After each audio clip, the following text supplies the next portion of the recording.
Assalamualaikum warahmatullahi wabarakatuh. Selamat siang, yang terhormat kepada Bapak Abdul Adim selaku Guru Pengampu Mata Pelajaran Sejarah Indonesia kelas 12. Pada video kali ini, kita dan kelompok saya akan mempresentasikan tentang pemaparan materi yang berkaitan dengan masa pemerintahan Presiden Susilo Bambang Yudhoyono. Adapun pemaparan materi yang akan disampaikan, yang pertama ada pemilu langsung yang akan disampaikan oleh saya sendiri.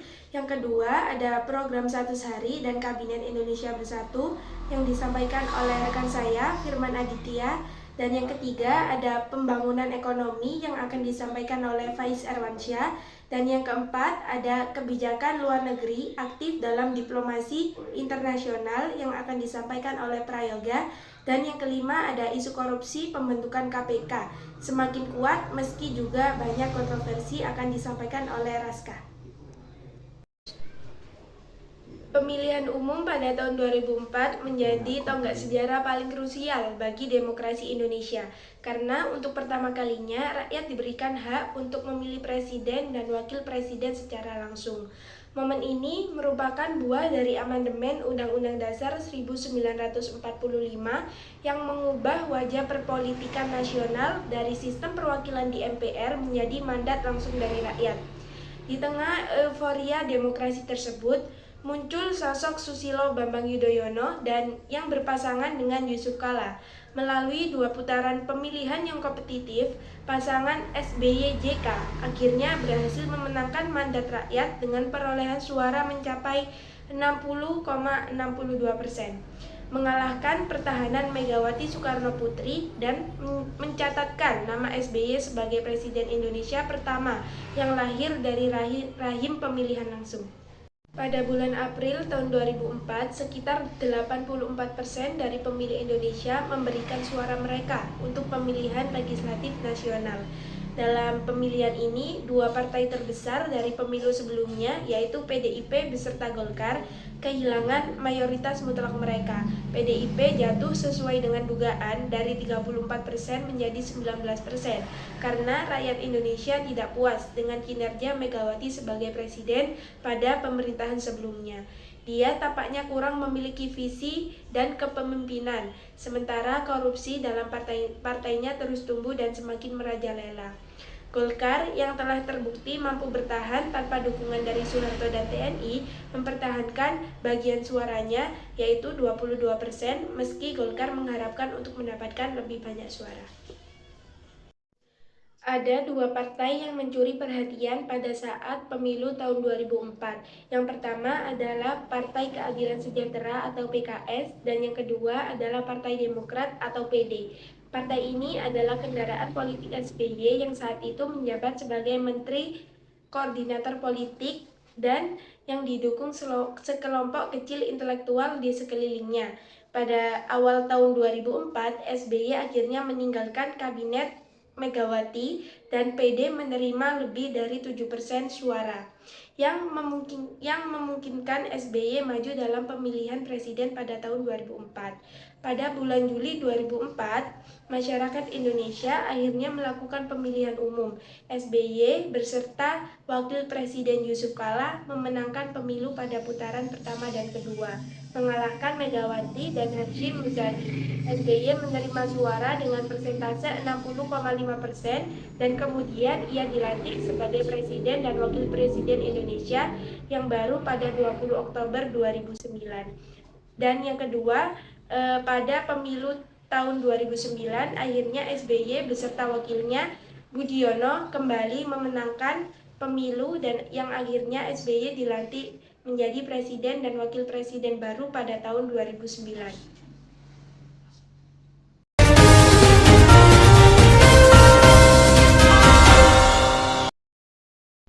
Program 100 hari pemerintahan. Program 100 hari merupakan agenda awal pemerintahan baru yang berfungsi sebagai tolak ukur keseriusan dan arah kebijakan pemerintah.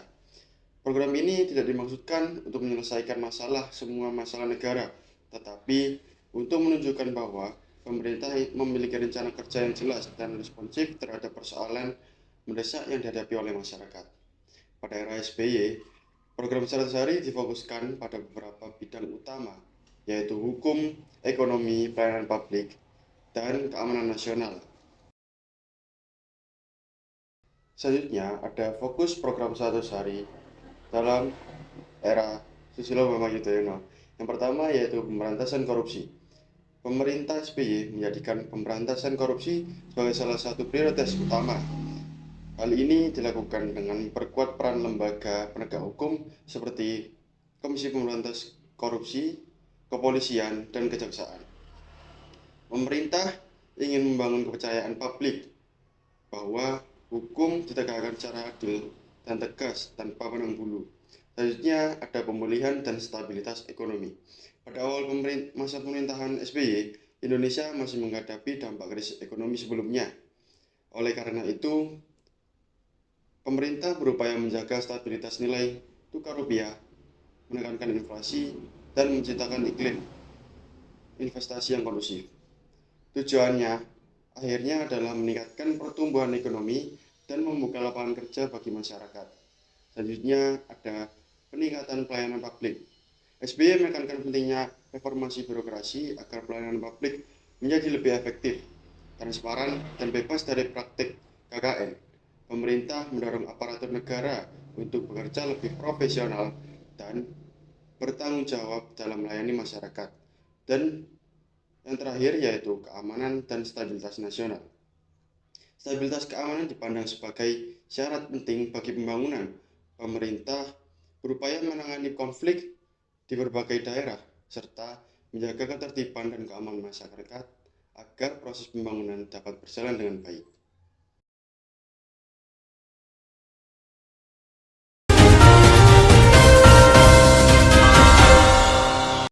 Kondisi ekonomi Indonesia pada era pemerintahan Susilo Bambang Yudhoyono yang berlangsung dari tahun 2004 hingga 2014 relatif stabil dibanding periode sebelumnya.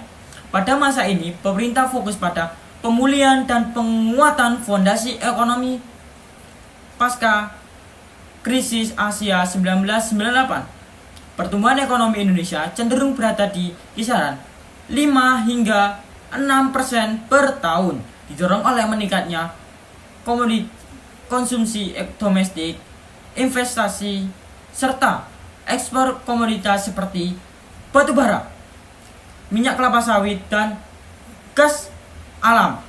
Stabilitas makroekonomi juga ditandai dengan inflasi yang lebih terkendali dan nilai tukar rupiah yang relatif stabil. Pada era SBY, pemerintah melakukan berbagai reformasi ekonomi, termasuk pengurangan subsidi bahan bakar seperti bahan bakar atau BBM yang bertujuan memperbaiki struktur anggaran negara, dan hasil pengurangan subsidi dialihkan ke sektor pendidikan, kesehatan, dan program pelindungan sosial atau bantuan langsung tunai BLT. Selain itu, Indonesia berhasil melunasi utang kepada Dana Moneter Internasional (IMF) pada tahun 2006 yang menjadi simbol meningkatnya kemandirian nasional dan kepercayaan internasional terhadap perekonomian Indonesia. Meskipun demikian, era SBY menghadapi sejumlah tantangan. Ketergantungan pada ekspor komoditas membuat ekonomi Indonesia rentan terhadap fluktual harga global, terutama saat krisis keuangan dunia 2008. Pada pengangguran, kemiskinan, dan kesenjangan pendapatan masih menjadi rumah yang belum sepenuhnya terselesaikan. Secara umum, kondisi ekonomi di era SBY dapat dinilai cukup positif, berhasil menjaga stabilitas dan pertumbuhan. Meskipun reformasi struktur jangka panjang masih perlu dilanjut.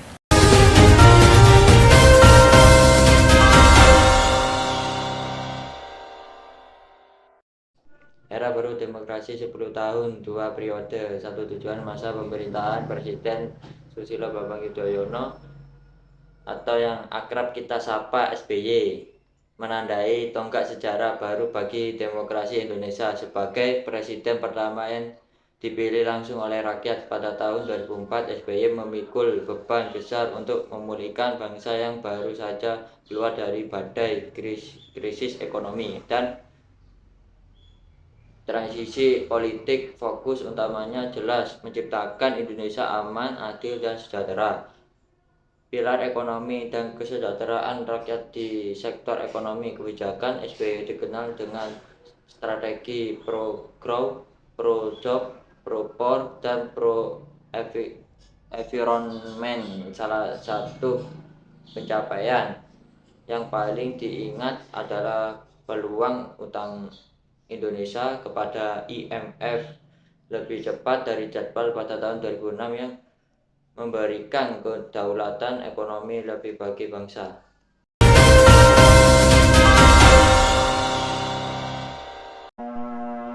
Tahun 2004 menjadi tonggak sejarah baru bagi demokrasi Indonesia.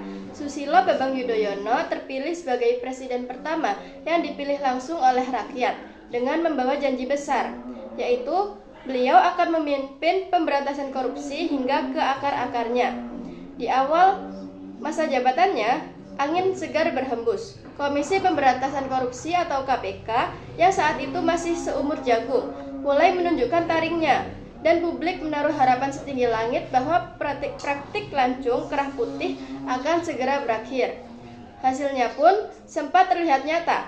Untuk pertama kalinya dalam sejarah, pejabat tinggi selevel menteri, gubernur, hingga petinggi bank sentral mulai mengenakan rompi orange.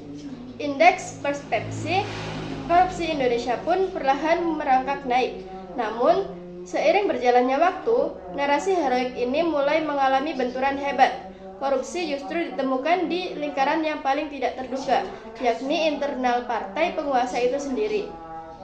Kasus-kasus besar mulai mencuat ke permukaan. Proyek Wisma Atlet Hambalang menjadi simbol pahit bagaimana anggaran negara dikeruk untuk kepentingan kelompok. Nama-nama besar di jalanan elit partai mulai terseret satu persatu, menciptakan ironi yang tajam di tengah slogan ikonik "Katakan tidak pada korupsi". Tak hanya itu, masa pemerintahan ini juga diwarnai ketegangan antar lembaga penegak hukum yang kita kenal dengan istilah cicak versus buaya, sebuah metafora perseteruan yang menggambarkan betapa terjalnya jalan pemberantasan korupsi ketika terjadi gesekan kepentingan. SBY seringkali berada di posisi sulit antara menjaga stabilitas politik koalisi atau mendukung penuh independensi KPK tanpa kompromi. Kritikus menilai, meski sistem hukum diperkuat, kemampuan politik terkadang terasa bimbang saat badai menerjang rumah sendiri.